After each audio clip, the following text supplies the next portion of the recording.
your favourite podcast platform or ask your smart speaker to play the podcast Leicester Till I Die. Subscribe, like, follow and join in now.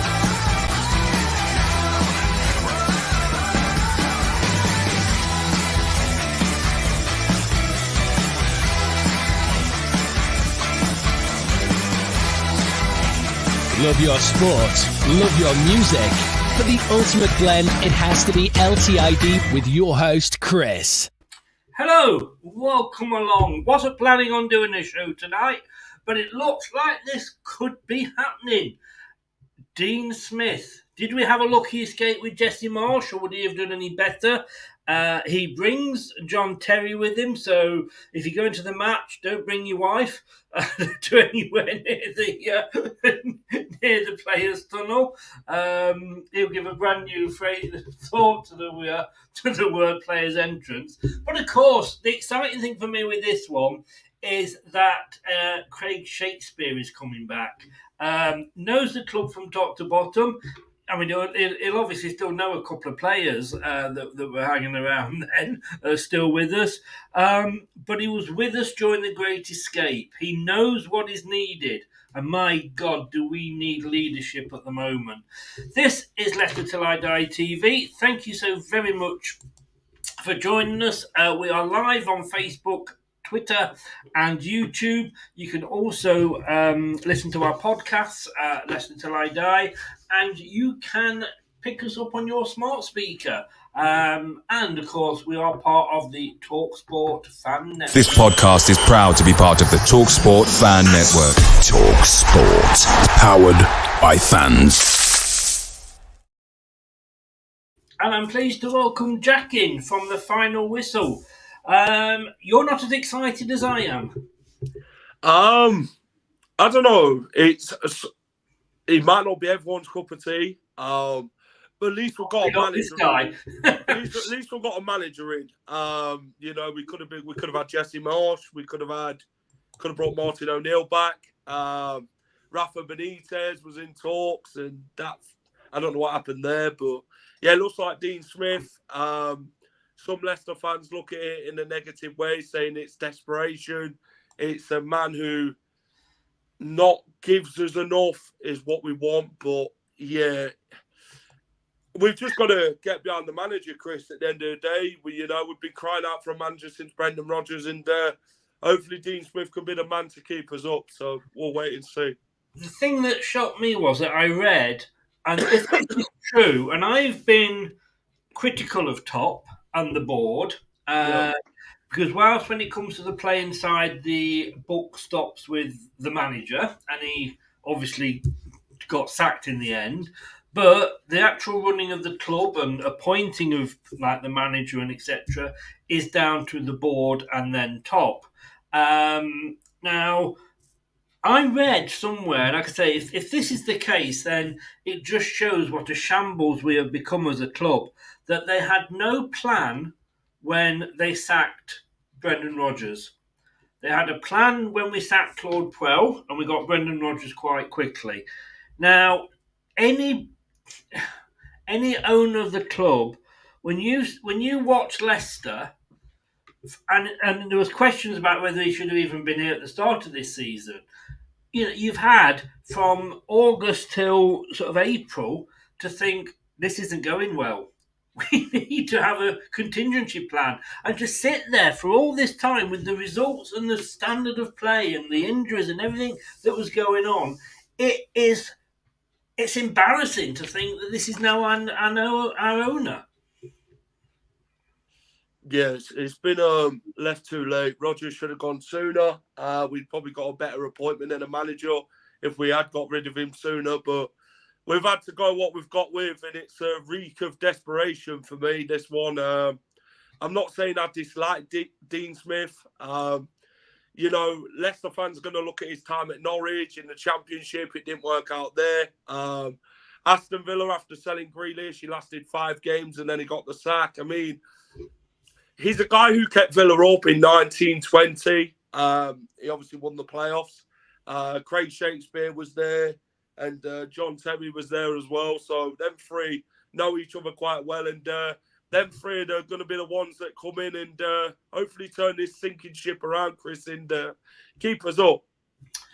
Well, as Razor said, players have got no fight. Maybe this guy will come in and not take any nonsense. And you've got three people there that have got experience between them. Now, it is only till the end of the season, allegedly. There may be, and it's still got to be 100% confirmed, but Fab's reported it and Sky are reporting it. There might be an option for an extension. I think we'll still try and make an approach for Potter at the end of the season. But if we're in the Championship, he may turn us down. But we need... I don't know why Adam Sadler wasn't sacked with when Brendan Rodgers was. He was part of his coaching staff. Honest with you, I mean, Jack, if you were the manager and Topper come to you and says, Jack, would you just run the club until we get somebody else in? Would you honestly sit there and think, do you know what? Brendan ran this club really well. He picked great formations, and I'm going to try exactly the same thing as he did. Surely you wouldn't play two defensive midfielders and one striker who had 5 touches in one half in the game before when you're playing probably the biggest game of your season against Bournemouth. No, you've got to have a different approach to Rodgers. To me, it feels like the system, it's like a one-way system for Leicester. Things needed changing from the Aston Villa game. Clearly, it didn't work with 2 centre defensive mids and 1 up front. When Rodgers got the sack after the Palace game, mutual consent, that you'd have thought 2 up front with the option, would go out and attack Villa and really make it difficult for them and go and be hungry for points, Chris. But in the last 2 games, since Rodgers is gone, we've not really done that. We seem to have lack of confidence, lack of fight in us, lack of passion. And Dean Smith's that sort of manager I hear from Aston Villa fans who likes to play father figure, who will get the best out of individuals and likes to see an attacking style of football and gives that passion. And I think that's what Leicester's been missing quite a lot this season, Chris. The word passion. Yeah. 110%. You look at those games we've played, Palace, we all laughed at Roy Rodgers coming back, Roy Hodgson, obviously. Look what he's done. Stuff 5 against Leeds. Yeah. Villa, that was embarrassing, that first half. It's the worst 45 minutes out of football I've seen since, to be honest with you, I've been supporting Leicester and I'm 62. The Villa game, we played a little bit better, but we obviously lost still.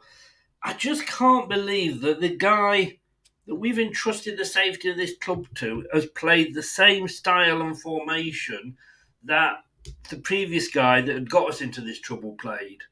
I really, really don't. He'll probably still keep his job because he knows the players, but Dean Smith, he's not going to stand any nonsense, is he? No, you bloody hope not. Dean Smith's got to pick the confidence back up in the players. Obviously, he's got to get to know them, hasn't he, as a group. He's got to get a style of football now where we're going to play with confidence, attack the game, and really show commitment and fight. And I think that's what we need. Obviously, John Terry's going to bring that back in with the defence because the defence has been leaking goals all season. He'll be one of them, John Terry, who will go in with that defence and really sort it out. I think that's what we need to be. We need to be standing tall in games, not feeling small and letting teams run all over us, because I think that's been the moral all season. But Dean Smith, he approaches games differently. He might not have worked at Norwich. It worked at Aston Villa for quite a bit. Villa fans loved him. Some disliked him, but you get that in every fan base, to be fair. But I guess we've just got to give him a chance, Chris, and see if this style of football can keep us up in the Premier League. Yeah, 100%. I've not seen much of Terry, I'll be honest with you, but I do remember watching him when there was that in Leeds. Yep. and the goal that Leeds should have really scored. He got into them, and that's what we've been lacking. Somebody on the side of the pitch that will actually, they say that owners end up looking like the dogs. Well, the teams end up playing like the manager, obviously, and I just think we'll at least we'll see some passion now. Yeah, I think we need it. We need a lot of passion in this team, a lot of fight. John Terry's won trophies, hasn't he? He's a leader, captained England, captain Chelsea.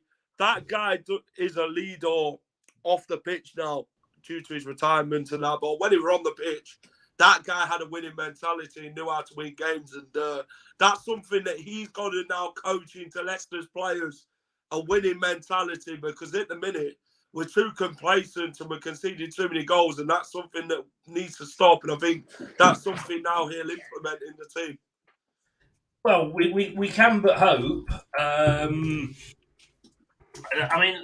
This is the form table for the last 6 games.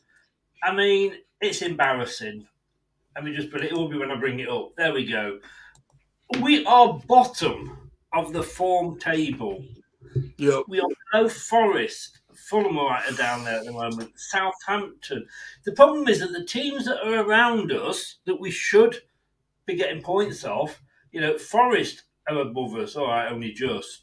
Southampton are above us. Everton are above us. Palace are above us. Leeds are above us.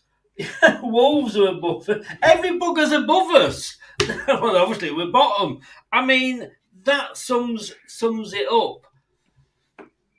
Yeah, it sums up the season, Chris. We got beat twice against Southampton, a side who never knew how to win games, and then there comes Leicester. Bournemouth beat us twice this season.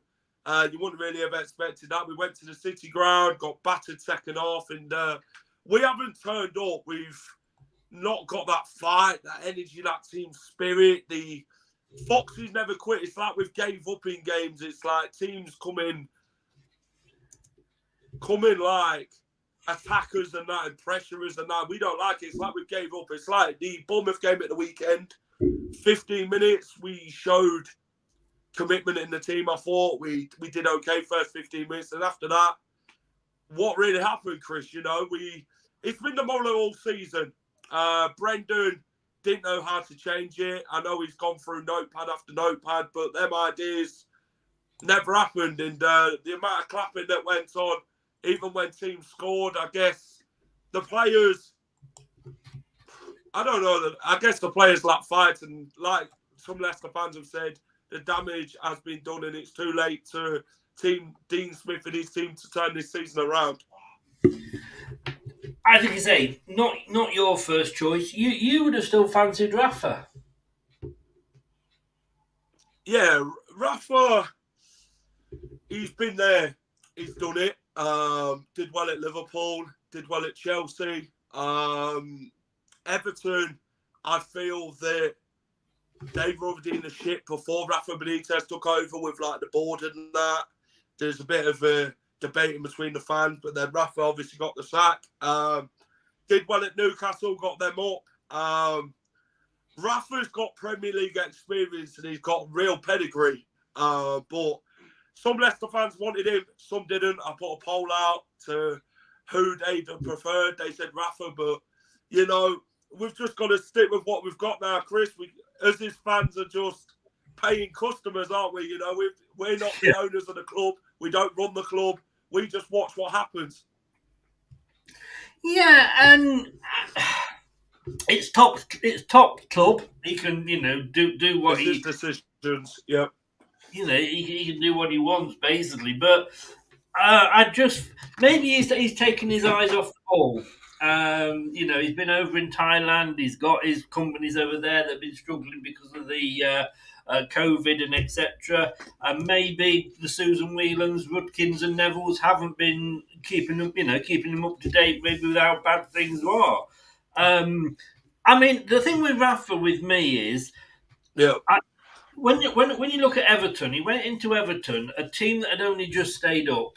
at the end of the season, and he didn't improve them. Now we know it's not all Rafa's fault at Everton. Everton are a club that are in the deep doo-doos. Let's be honest with you.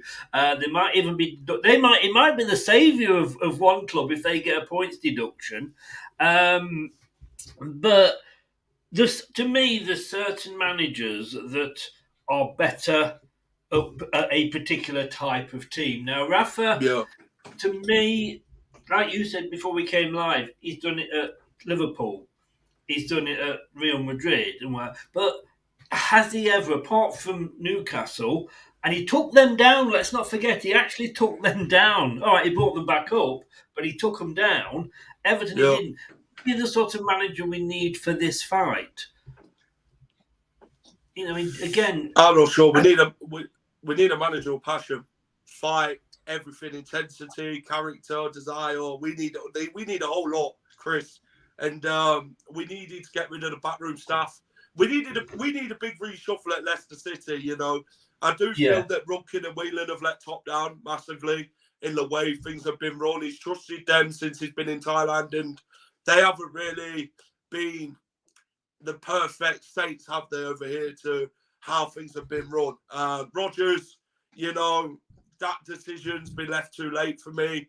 They could have brought that decision to top early on and said, Top, you can clearly see what's happening over there. You know, what do we do? But they haven't. They've let it happen. And I don't know. Is it now that the alarm bells have started to come, Chris, for Leicester? And has it really been left too late for us?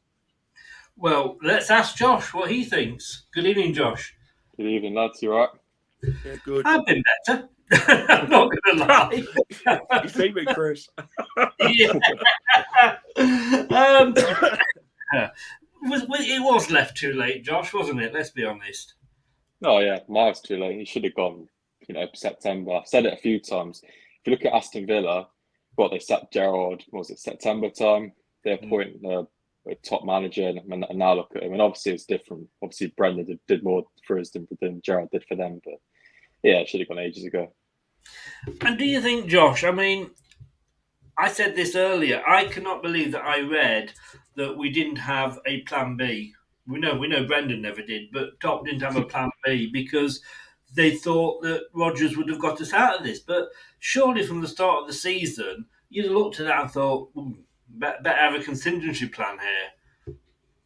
Yeah, I think it's plan A, but worse, weren't it? But yeah, that should be the number one thing in my opinion. Even if the manager's doing well, like Brendan was linked with jobs left, right, and centre a few years ago, and you need to have some sort of plan. You know, if he goes, what's the process? And to not have a plan, especially now, is just stupid to me. And even if he got sacked over the international break, you got Dean Smith in. Then you got Palace, Villa, Bournemouth, and you would have. And I'm telling you now, we would have got more than 0 points if we had him in charge. It's just stupid, isn't it? So your thought on Dean Smith? I mean, I think we dodged a bullet with Jesse Marsh personally, as a Leeds fan on Sunday, and I don't think I had one good thing to say. I was actually quite optimistic, thinking, well, at least we're going to get a manager in, and I was ready for slitting my wrists by the end of the show in case he did sign for us. There's a lot of other people, but Dean Smith, like Jack said, he's been there. He got a team up. He kept Villa up. Shakespeare was here when we had the Great Escape, and John Terry's obviously got Premier League experience. For me, thank God in a way that Jesse Marsh turned us down. Yeah, to be fair, I think any manager would be better than Stow and Sadler, wouldn't it? But yeah, I think it's probably the best we could have got. So I don't think anyone's going to want to come in now, and fair play to them for coming in, really, because it's a massive risk on the CV for relegation. But yeah, I'm quite happy with it, really. I think Dean Smith obviously towards the end of his Villa tenure wasn't fantastic, but I thought he did all right, to be fair. If you look at lockdown, they were doing fantastically well. Obviously, they beat Liverpool 7-2 and stuff. So yeah, it was at Brentford before as well and did quite well. And obviously, John Terry, who's going to be, I think he's going to have a big impact as well. Not just defensively, but in the dressing room, and obviously you've got Shakespeare as well, who knows the club inside out. And I think that mix is quite good. So yeah, I think it's the best we could have got. Well, let's just let me just do this because I'm having that many people coming in that I'm not going to have room for the banners. So let me do this. Let me get rid of this and let me add this and let me do this. And there we go. Look at that. Amazing. Craig, good evening. How are you feeling about this? Well, it's not yet confirmed, but it's, everybody's reporting that it is. Yeah, it's pretty much seems to be confirmed, doesn't it? Overall, I think it could have been a hell of a lot worse, to be honest. I really didn't want Rafa anywhere near this football club. I'm surprised that anybody. I'm surprised that anybody did. Leicester branch of the Rafa Benitez fan club. Yeah. I was saying top of the fan club, but I just looked at his Premier League experience and what he did at other clubs, apart from Everton. So, yeah, I don't think it ended that well for him at Newcastle. My only problem with Rafa is that two defensive. Whenever the team played well, it was Rafa, and whenever they didn't, it was the players. He was very divisive, and I don't think he was he didn't strike me as someone who could bring a squad together that needs it. They've got 8 games. You need a cohesive unit, and everything that I've seen just feels like he divides rather than unites. So I think this is a good mix, to be honest. I don't think any of us, if it was Dean Smith alone, I don't think anybody would be particularly excited. But I think the fact that you got Shakespeare coming back, who knows some of the players, knows the people in the club, higher up the club, and the fact that John Terry's coming in there as well. I think it could be a decent mix. And as I said online, you're not looking for a long-term solution. You're just looking for someone to get a bounce. And I think the 3 of them, the fact that you're getting 3 new faces rather than just one voice, and 3, and nothing against bringing more foreign people in, but I think that the fact that you've got 3 people who know the Premier League, who know the English game, who can have a bit of a laugh and a bit of banter as well, I think hopefully it'll be a good mix. Yeah. Jack, I'm just reading here. Pundit Richard Keys believes Jesse Marsch must, and I quote, really rate himself to have turned down Leicester City. I mean, he's turned down us. He's turned down Southampton. I think both Southampton and Leicester can consider themselves really, really lucky. He's not all that good, is he?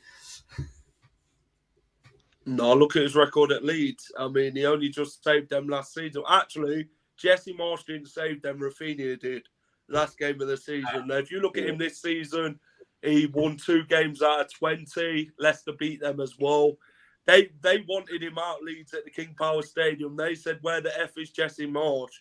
And that showed how much they disjointed it was between the manager and the fans and the football. And, he picked up a result against Liverpool at Anfield, but it wasn't enough to keep him a job. Jesse Marsch, I just feel we've got a lucky escape there. Dean Smith offers more for me. I will back him, and I think he can turn it around because, like you say, Chris, people thought it was just Dean Smith coming to Leicester City.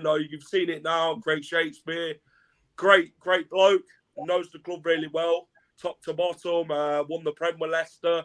Great escape with Nigel Pearson in that season. He knows what it's like to be battling at the bottom, Craig Shakespeare. And John Terry offers a lot of experience, leadership. And I think that's something that can really help the players progress in these next 8 games and really put up a fight against these teams that you won't think we're actually going to beat in these next 8 games. So, I think we'll be more better now under Dean, and we've just got to give him a chance. It's no good criticising him before. We've just got to see what he's about, and hopefully he can keep us up this season and do the job. Josh, looking at it, it's official because they put it up on Wikipedia. Anyone can change that. I know. Leicester City interim manager, it's got here. On the 10th of April, it was announced Smith would become interim manager. I didn't think it would go up that quickly. But, Josh, this game that's coming up against Man City, it's a free hit, really, isn't it? Oh, yeah. If you win, that'd be a miracle, wouldn't it? But you never know. But yeah, I think that's more of a game to kind of test the tactics out a bit, and I think it's not the game you want, but in a sense, kind of is with just with the new manager. Straight after Man City, you've got those massive games, aren't you? Against was it Wolves, Leeds, you've got Fulham, etc., Everton as well. So I think the game against Man City, obviously, I don't expect us to win there, and if we do get battered 4-0, I hope the fans don't turn. Just like Jack said, I think the most important thing now is just to get behind the players, get behind the manager, and just try and push them on for the last 8 games or so. Do you not think, Josh, that it's almost a perfect game? Because if Dean Smith and they are all in, and let's hope they start tomorrow, and then they've at least got most of the week to prepare for it. If we lose, none of us would blame them because it's Manchester City, let's be honest with you. But then they'll have had 2 weeks to prepare for our games. We've got Wolves at home, we've got Leeds away, we've got Everton at home, and we've got Fulham away before we then obviously have to play Liverpool and Newcastle. But those 4 games, they're the 4 games for me that could decide our season. Yeah, 100%. And that's everything. I think Fulham away as well. I think that's winnable as well now. And yeah, if we got, 12 points, we need to be getting at least 7, pushing 9 really, and that's going to be it really. I think if we can get over 35 points, it'll do us. But yeah, just onto the Man City game. Just experiment really, not obviously experiment crazily. Obviously, don't make us lose 6-7-0, but just get the tactics across and try and build a bit of confidence within the squad. And if we can go there and get a draw or even a win somehow, the confidence that would bring for the next couple of games would be crazy, wouldn't it? Yeah. Craig, obviously the memo about wearing Leicester shirts didn't arrive in your inbox in time. It never does. But I mean, how important are those games now? Definitely, and just touching on the Man City, I don't think any of us think we'll realistically come away with anything. But for me, if we come away with like a 2-0 defeat, that's like a point because it protects our goal difference, and it could come down to goal difference. It wouldn't surprise me if it comes down to goal difference in the end.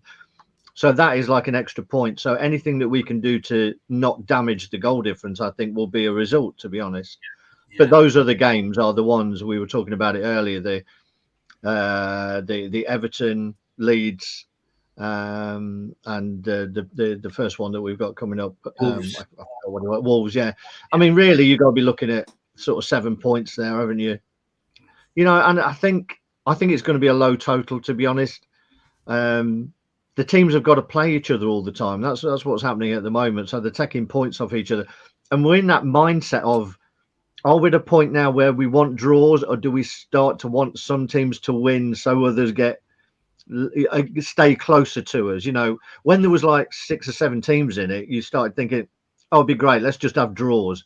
Now we're getting to a point it's good that Palace have won because it kept Leeds closer to us, And if 1 or 2 start to get away, that's probably helps us, to be honest. So I think we can start looking at the other results and saying, right, there might be teams that we want to win now, just to keep others down and as close to us as possible.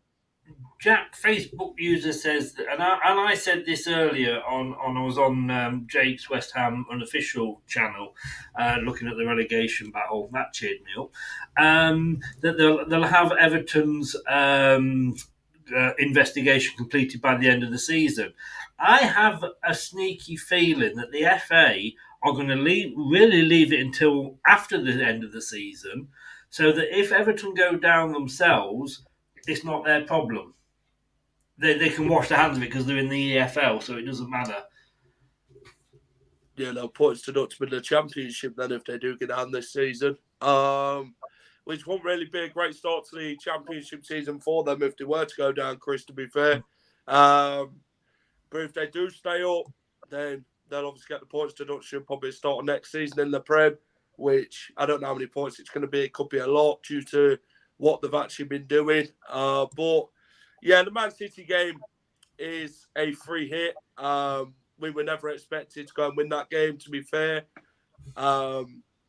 They're a good side, Man City, fight for the title, and I don't feel that we could get anything there, to be fair. I'd like to say we could, but yeah, like Craig says, a 2-0 defeat wouldn't be as bad because the goal difference is what's going to be key for us at the end of the season. But if we got it 8-0 or 6-7-0, then you're just thinking to yourself, wow, because of the teams ahead of us. And Everton, Wolves, Leeds, Fulham, massive gains for us now. I mean, without a manager, if you said we'd have Mike Stowell in charge and Adam Sandler till the end of the season, how many points would we have actually got? Because the players' confidence would still be the way we was against Bournemouth in the way we're playing. Would still be the same, one up front, 2 centre defensive mids, expecting for the best and then just giving up when we feel like it. But I think with Dean Smith, he's going to get that fighting spirit back in that team and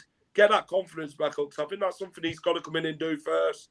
And then go and take the fight to Wolves, because we've got time to prepare for that, Chris. He's got, say he gets a point tonight, then we've got 2 weeks for the Wolves game to prepare with the team. So I guess the Wolves game is more important than the Manchester City game. Yeah, I mean, Josh, Andrew said their numbers will go and beat Man City. I'd take it. I mean, the confidence boost that would give us. But change of style, don't we? We know, like I say, 2 defensive midfielders and 1 up front who got 5 touches against Villa. And I just hope that they can bring that. And do you think this is the team of 3 that can bring those changes? Yeah, I think it's all well and good him bringing the tactics in, but I think at this point in the season, it's more just about that passion and fight, really, because that's what's going to make the difference, and that's why Leicester won the league.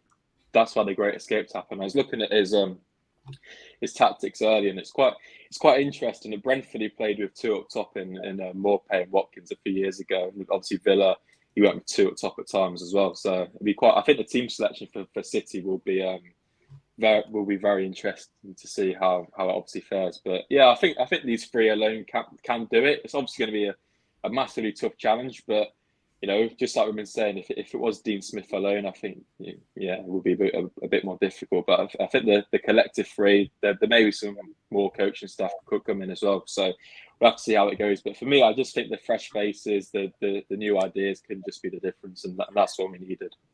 I think you'd agree with that, Craig, wouldn't you? I mean, I'm not going to say that, if we lose against Man City, should we sack them? It's an in-joke between me and Craig. I'm not being serious. But look, it is that, isn't it? It is a fresh face. And I wanted to ask you, and I did ask the guys this earlier, but I do want to ask you, Craig, now that you're in. I did read that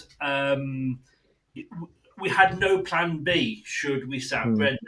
Where when we sacked Clubwell, we had a plan B in the fact that we knew we were going to approach Brendan. I mean, surely when you look at the season that we've had, at some point, somebody with brains in the organisation that is Leicester City Football Club, at the top level, whether that's Rudkin, Whelan, Neville, Top, should look at that and go, shit, we may need to have a plan B here. And to go to that far and not have that plan B. I did say, I wrote, as you know, I write for the BBC, and last week I wrote, I hope we've not left it too late. And I think we might have done. Yeah, I mean, it's a tricky one, isn't it? I think they clearly gave Brendan every chance to put it right. And I think they were probably a little bit blinded. It's like if you're in a relationship and one of you wants it to keep going and the other one's not sure, and you give it everything, you give them every chance to try and put it right. But at some point, someone has to make a decision. And you're right. It looks like they probably have left it too late. It'd be great if we do get away with it, but we may not. Having a plan B, I think you're in a really difficult position because one, you've got to go behind the back of the manager to be doing it, which we know that goes on. You go behind the back of that. But you've also got to have open discussions with someone and say, you're coming into a relegation battle. We only want you till the end of the season. There's not a lot of people who are going to be queuing up saying, yes, please put me down for that one. I think what you've got here, you've got Rafa would have taken it because he just likes the money. It's going to not damage him. Rafa will get jobs all over the world. These three, I think, have got an opportunity at redemption at a much bigger club than they thought they would have. Dean Smith was never going to get a Premier League job. He was never going to get a top half of the Championship job even after what he did at Norwich. So they must be licking their lips and thinking, we've really got a fantastic opportunity here at a fantastic club with great infrastructure, with a ground extension. They must be thinking, come on, guys, we've got to give this everything, because if we do, there's every chance that we'll get kept on for next season. Yeah. Josh, a point that Craig made there, which was a valid point, like, who are you going to get at this point? With a little stare in the Championship. If we go, people are saying that we're holding on till the end of the season in the hope that we'll get Potter.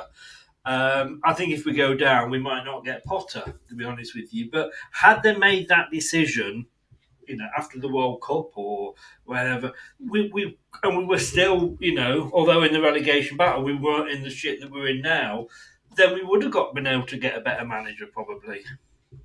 Yeah, easy as that. Just like the saying is, I think we have left it far too late, and it's clear. But yeah, I just think now it was. I think I said earlier. I think this is the best we're realistically going to get right now. I just can't. You know what I mean. I just can't really see many people wanting to come into this mess and having, the chance of relegation on the CV. And fair play to the three have come in to take the challenge. But yeah, just like you said, if we did sack him, even in February time, maybe we could have got someone a bit more, just a bit more experience and more of an elite coach maybe. But yeah, to be fair, I'm really excited with the appointment, and hopefully, looking forward to it. I am as well. I've got to be honest with you, Jack. If they keep us up, do we offer them an extension? And if they take us down, do we offer them an extension? If they take us down, then there's a big possibility that we could actually go for them next season to bring us back up. Chris Wilder could be a name next season that Leicester fans would probably go for if we did go down to the Championship. He seems to have good experience at Sheffield United. If they do keep us up, then it depends on the plan, Chris. We've now got time to have that plan B now, haven't we? Top's got that time to reminisce now and get everything sorted for the summer. And I think that's something we're going to reassess.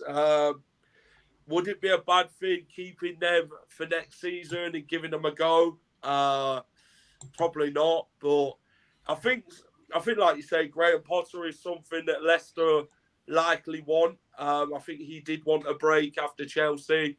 I don't think he fully said no to the idea. But I think with Graham Potter, it's if Leicester stay in the Premier League, if they do, then maybe he'll be interested. If they don't, then yeah, there's no way of getting him any. But yeah, I think with these guys now, at least we've got somebody who's actually come in who's been willing to give it a go. I mean, not many managers would give it a go in this position.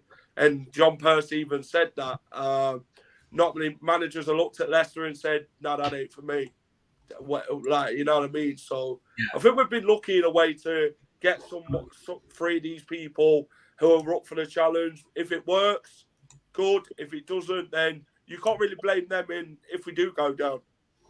No. Well, this is it. It is a bit of a win-win for them. And let's face it, they've already got a relegation on their history, on their CV with Norwich.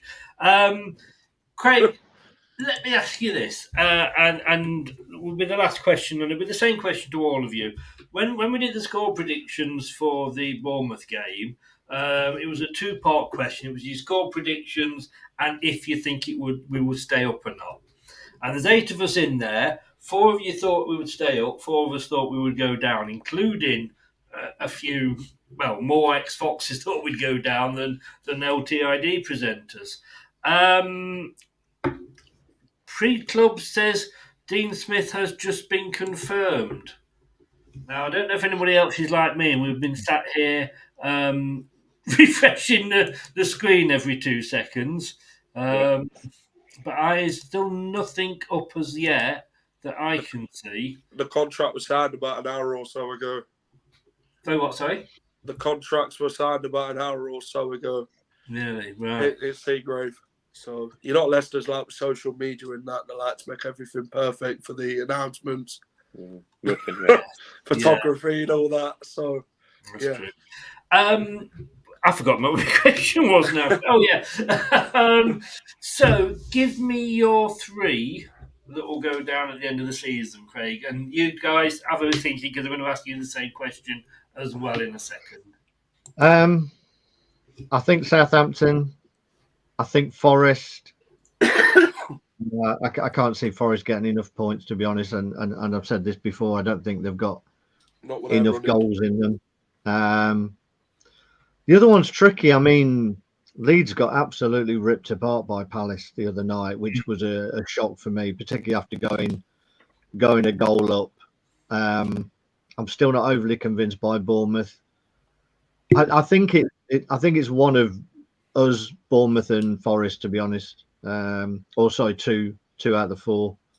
I can't see Wolves getting dragged into it too much. I think, you know, they don't let goals in, so that they're going to eke out 1 or 2 results.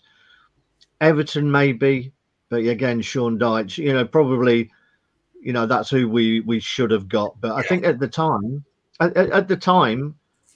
again, or go back a season or 2, you know, and if you just said, right, would you like Sean Dyche as your manager? Everybody would have said, no, not at all. We don't want that. And then all of a sudden you find yourself in trouble and you want Sean Dyche and he's the next best thing. So it just shows you how we're all fickle as football fans, and we go on the tide of whether we're doing well or not as to our opinions. But yeah, so I'll include Everton. So I think 2 from those. I think Palace are away now. I mean, Roy's done pretty well there, and I think Wolves will have enough as well to get out of it. So, so just yeah, I think Forest and Southampton, and then it's one of us, Everton and Leeds. Okay, I think what JB is saying there is that Pro Clubs is a dud, not a dude. I think that's what he's saying. Sorry, Leicester, Everton, and Leeds. Josh, your 3. Southampton, easily. Southampton, Forest, and I'm going to go West Ham. I know it's an outside shot, but I'm looking at their fixtures here. They've got Bournemouth, which is obviously a big game. Then they've got Liverpool, Palace, Man City, United, Brentford. They obviously got us on the final day in Leeds. So I'm going to go West Ham. Wow, it could be down to the last game of the season then. Yeah, it will. If I remember rightly, Chris, our run for the Great Escape started with West Ham at home. Yeah, so maybe it can finish with West Ham at home this time. Straws grabbing at we are. I think you know what we can say for that one. I mean, the thing is, though, Josh, when you look at our fixtures, you'd have said, well, we've got Bournemouth, you know, we've got Palace. They should have been winnable games, but look, who knows? Jack? What did you want in, like, at the Bournemouth game or now? Now. No. Okay. Southampton, Nottingham Forest, looking at their results, I don't feel that Forest have got enough in the tank to stay up. I think Dawes the same as well. The Forest are going down. It's a tricky one. I mean, watching that Leeds game yesterday, I thought they had enough fight in the first half, but then second half they fell apart, got battered 5-1. They've been brought right back into the mix now. I know they're 4 points clear of Leicester. Everton. Well, with Leicester, I'm not really sure still, to be fair. It depends if Dean Smith can actually come and turn this around. If the players are actually going to show up and do everything they need to, then I think Leicester will stay up. It's between Everton and Leeds for me. I'm going to go Leeds. But possibly Everton. I think Dean Smith will turn it around for us. My 3 to go down at the start of the season, and I've no reason that I think I wasn't that far off, actually, were Southampton, Bournemouth, and Leeds. That's what I went for. Yeah, there were the three now. Bournemouth, I mean, we're saying about Bournemouth, there's 8 games to go. We're on 30 points. They are still only 3 points off Nottingham. And they have got minus 29 goal difference. And that's what could be dragging them in. Everton, I think it will all depend whether they get the points deduction or not. I think we all agree they've got the best manager to try and get them out of this. But unfortunately, I am the world's worst pundit, by the way. When it came to, remember the Champions League final between Liverpool and AC Milan, and at half time I turned to my son and said, "Well, that's it. They're not going to come back from this." And when it went to penalties, and Shevchenko, I said, I'd put my mortgage on him scoring, and he shot it wide. So I don't believe. So I'm doing a bit of Steve Lynex reverse psychology here, and I'm going to say probably Leicester. I can see us getting dragged into it. Well, we're in it, aren't we? In the hope that I'm completely wrong again and we stay up. But and I want to say, I've got to thank Dan, really. Dan, obviously a Burnley fan, did me he sent me now a list of contacts for preview shows for next season. I thought, well, let's at least get relegated first, Dan. There's no need to be like that. But bless him. Can anybody see, if we do go down, can anybody see us doing a Burnley? Championship's more difficult these days. No chance. Not with the squad we've got. It would need to be rebuilt. All of them will leave. Yeah, I mean, I was watching some of the Blackburn game today, and that's a tough physical league. I think as fans, if we do well, we'll love it and we'll almost fall in love with football again. A part of me is kind of looking forward to it if we go down, because it's like proper football where people don't roll around and you haven't got VAR dampening every goal that goes in. And look, this is Leicester, Craig. We'll get relegated, and they'll say, "Oh, we're introducing VAR." Probably. But with the squad we've got, I was talking to Scott, and we haven't got enough fighters in that squad. There's not enough backbone. We need to get some physicality in, I think. And I've got to say, congratulations to Burnley. Guaranteed coming back to the Premier League, the first attempt with 8 games to go is some feat. But it shows you what a crap manager Sean Dyche is. Let's go for company. I'm sure he'll come to us, won't he? Guys, thank you so very much, all of you. I'm happy as this comes off, which is looking like it is. Let me just have one last refresh of the website, and absolutely, it's still Madison saying stay with us. I don't know if he was aiming that at Brendan Rodgers or what. But thanks very much. Craig, you haven't got a website to promote. Well, not one that we can legally do anyway. No, you can use me on Twitter. That's fine. How do we find you on Twitter, sir? I think it's just at Craig Bird. You use it that much? I was an early adopter. I got my own name. You weren't even a number 1, were you? Get over there and give Craig a follow, everybody. He deserves it. Thanks very much, Craig. I'll see you Thursday when we can cry in our soup about the Manchester City game. Cheers, Chris. Cheers, John. Cheers, Jack. See you, mate. See you. Josh, thank you very much as well for coming in. Where can people find you? Yeah, you can find me at YouTube at Sports. I'll be going to Man City on the weekend, so there'll be a nice match there. I'll probably get battered by that one. But, thanks for having me on, mate. Much appreciated. No, thank you for coming on and giving us your views. I can say you're a sucker for punishment, aren't you? Hey, I hope you have a safe journey and hope it's not too embarrassing. I feel I'm not even going to do a watch along this week for it. That is how fed up I am with watch alongs. You watch, we will go and win it now. But have a safe journey, mate. Try and bring 3 points back, but I'll take 1. Cheers, mate. Jack, final whistle. Where can people find it? People can find the final whistle on YouTube, TikTok, Instagram, Twitter. You can find us all over on that. We've got the match day vlog for Man City on Saturday. It's my birthday on Saturday, so I guess Haaland's gonna ruin my birthday and probably put birthday out on as a celebration in front of the Leicester fans. But I'm not looking forward to it. But it's a free hit at the end of the day. We'll have a match review on Sunday for that game.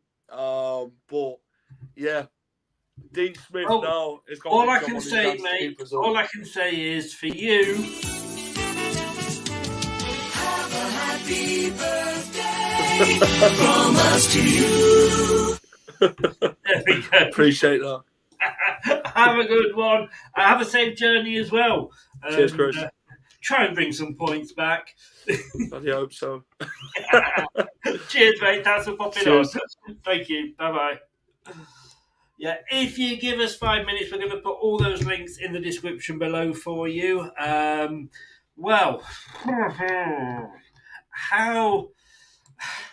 I'm happy. I'm going to admit I am totally and utterly happy. Oh dear, poor Jack. Indeed. Look, Marsh, Benitez, not for me. These guys, I think it's the best. Not say best of a bad. Well, yeah, best of a bad bunch, I guess you could say. But at least, hopefully, they'll bring some fresh ideas, which is what we need. Not a fucking Rodgers Mark III. And they'll bring some tactics and maybe even a plan B as well. We can live in hope. Look, thanks everybody for watching. Thanks to everybody that was in the chat. Thanks to the guys for coming on. You can follow us at LTID TV on all the socials. Leicester Till I Die, obviously. Type either of those in. It should work for you. Support us. Give us a subscribe. Smash that like button. It really does help the channel. We really do appreciate it. This has been LTID TV. I've been Chris. This is Arnie. Good night. See you later in the week.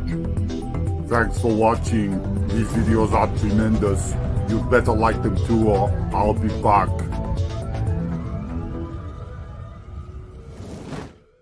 This podcast is proud to be part of the TalkSport Fan Network. TalkSport.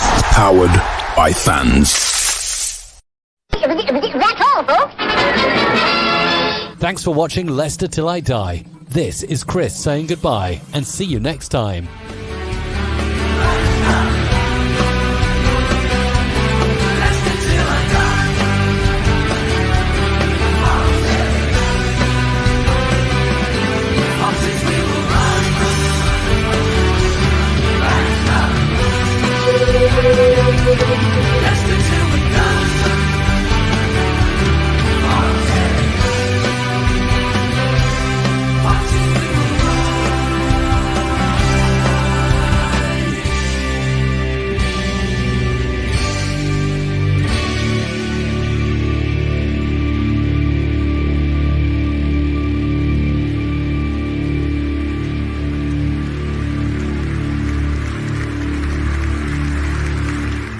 I'm looking for Dr. Goodhead.